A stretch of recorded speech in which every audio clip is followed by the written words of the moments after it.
about the summer of 1999 when I had to travel to the glamorous Islamic Republic of Iran. I had to go there for a cousin's wedding. My cousin Massa Shamkhali was getting married. She'd grown up on the same 3-block radius of Tehran her entire life. She wore a headscarf on her head since she was 10. She was about to be in a pseudo-arranged marriage, and she was a total and complete virgin. She was getting married at the age of 23.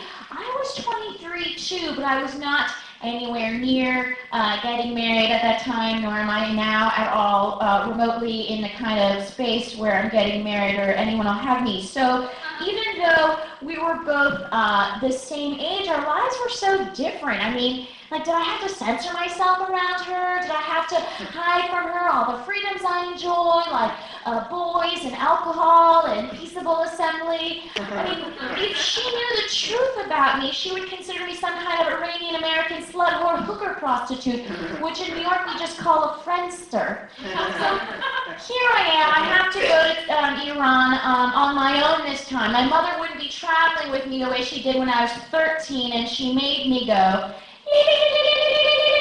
Negin, we will go to Iran for the summer. You can see all your family and you can wear this chador. It is like a Halloween costume.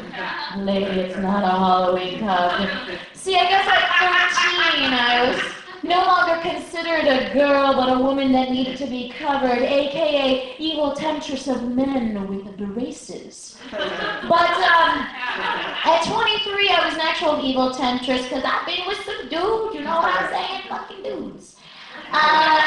So my first obstacle was buying a hijab-compliant outfit. Hello there, welcome to Macy's. I'm looking for a rusari. Oh, I don't know what that is. Oh, I'm sorry, it's like an Islamic head cover.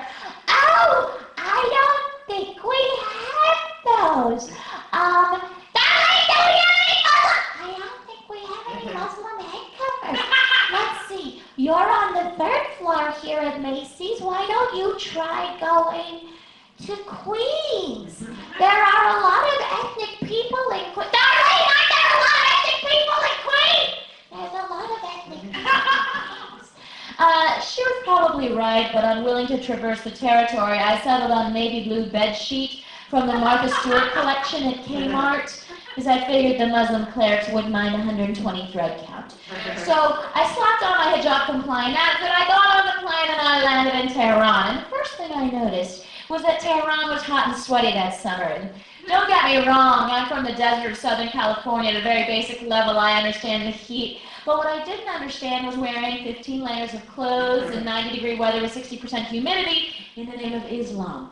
The second thing I noticed was an earthquake that registered 7.0 on the Richter scale. And don't get me wrong, I'm from the desert of Southern California, and at a very basic level, I understand earthquakes.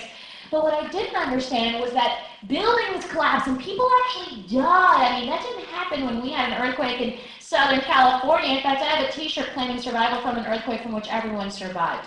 So here I am in the airport of Tehran, and the lights go out and everyone starts randomly running. So I start randomly running. The airport smells like sweat and nuclear ambition.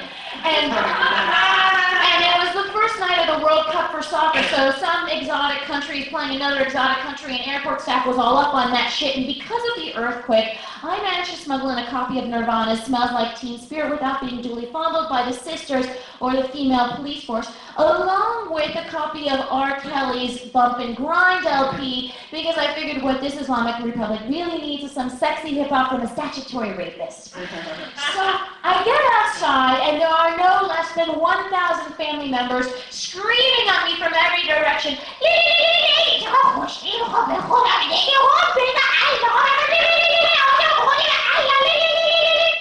And don't get me wrong, I live in the East Village of New York City, and at a very basic level, I understand howling boys looking for a last-minute hookup before the bars close at 4 a.m. But what I didn't understand was that these people were elated, and not because they wanted to bone me, but because they were just so excited to see me. Of course, there's a special feeling of embarrassment you get when you walk into a crowd of fashion-forward chadors and you were wearing a bed sheet. The first great thing about Tehran was my cousin Amir. Amir is what I like to call my closeted yet overtly gay wedding planner cousin. Oh, Negin, that chador you are wearing, it is so offensive to my eye. Here is a nice silk chador for you, but shh, don't say nothing. It's just a little chador for Amir on the weekends. Amir was really great. He really made me feel right at home as his #1 fag hag. In fact, he came with me to most events, and leading up to the wedding, there were a series of uber-Iranian soirees that were thrown in my honor. The first one was at my Khole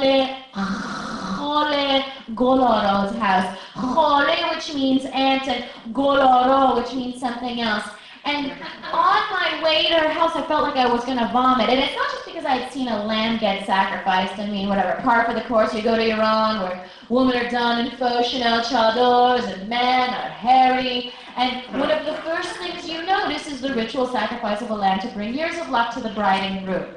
Now, I know this practice sounds rather archaic to you people, but honestly, they've kind of modernized the whole thing. See, after slitting the lamb's jugular vein, they clean up the spattered blood, and then a national nonprofit that deals with the ritual sacrifice of lambs, called the National Nonprofit that deals with the ritual sacrifice of lambs, comes and cleans up the splattered blood and then delivers delicious lamb portions to needy families across the region. This is what I like to call Middle Eastern efficiency at its best. It's an integrated business model which includes savvy distributional capacity as well as ritual animal sacrifice. And people are always like, oh my God, those dirty Muslims are so archaic. But honestly, with a total quality management like this, I really don't see that point. But back to my aunt's house and wanting to vomit. The thing about Tehran is that every year it's caught in a neck-and-neck race with Mexico City as the #1 most polluted metropolis in the world. Woo! Thank you. We hold that in high regard. But you really, you don't know how bad the nausea can be from just standing outside and breathing the regular air. But luckily, I got to my aunt's house, and the nausea feeling subsided, and I decided to take a piss, as I'm known to do even in the United States. And I asked my Khole Golora where the bathroom was, and she said with pride, Negin, we have an American toilet for you here. I was actually really psyched to hear this because I had spent a fair amount of time squatting over those hole-in-the-ground Ottoman-style toilets. So this was like an elaborate vacation for my thighs. So she ushers me upstairs and shows me the toilet. Negin, this is the toilet, American toilet.